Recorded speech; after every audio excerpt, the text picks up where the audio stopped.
বন্যায় সুস্থ থাকতে মেনে চলুন এই 8টি উপায়। শহরের সব দিক সাজানো রয়েছে শুধু শানিত দুর্দিন, বন্যা অবরোধ, আহত বাতাস। আমি কার কাছে যাব, কোন দিকে যাব? কবি আবুল হাসানের এই কবিতাটির মতো বন্যা প্রকৃতপক্ষে দূষিত করে দেয় সবকিছু। মানুষের জীবনে সে অবতীর্ণ হয় অভিশাপ হয়ে। বন্যা প্লাবিত অঞ্চলে মানুষের দুর্ভোগের সীমা থাকে না। সেই দুর্ভোগ স্পর্শ করে দেশের অন্যান্য অঞ্চলের জীবনযাত্রাকেও। বন্যায় সংক্রামক ব্যাধির বিস্তার বেড়ে যায়। বিশুদ্ধ পানির অভাবে হতে থাকে স্বাস্থ্য সমস্যা। ডায়রিয়া, কলেরা, টাইফয়েড, চর্মরোগ, চোখের অসুখ প্রভৃতি সমস্যা মহামারী হয়ে ছড়িয়ে পড়ে। এই সময় করণীয় কি? জেনে নিন নিচের 8টি উপায়। 1. যেহেতু বন্যায় পানির উৎস সংক্রমিত হয়ে যায়, তাই পানি ভালো মতো না ফুটিয়ে পান করা নিরাপদ নয়। 2. টিউবওয়েলের পানিও ফুটিয়ে পান করতে হবে। পানি ফুটানোর ব্যবস্থা না থাকলে পানি বিশুদ্ধকরণ ট্যাবলেট ব্যবহার করতে হবে। 3.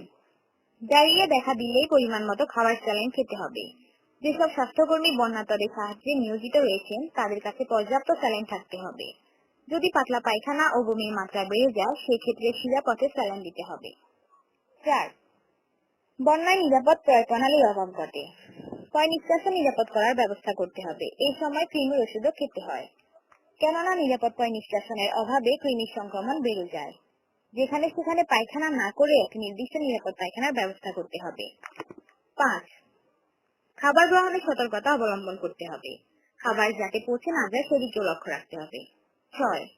বন্যায় চর্মরোগ হতে পারে, যতটা সম্ভব শরীর শুকনো রাখতে হবে। একই গামছা বা তোয়ালে অনেকজন ব্যবহার করবেন না। 7.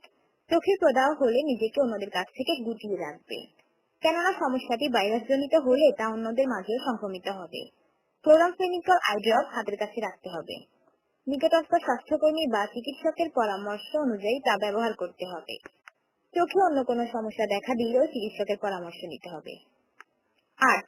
বন্যায় মশার উপদ্রব বেড়ে যায়। ব্যাপক মশা নিধনের ব্যবস্থা না করলে ম্যালেরিয়া হতে পারে।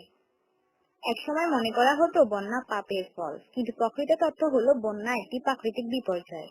এই প্রাকৃতিক বিপর্যয়কে মোকাবেলা করতে হলে সম্মিলিত প্রয়াস চালাতে হবে। বন্যাকে নিয়তির লিখন হিসেবে চিহ্নিত না করে বন্যায় যে স্বাস্থ্যগত সমস্যা দেখা দিতে পারে তা নিরসন করতে কার্পণ্য করা উচিত নয়।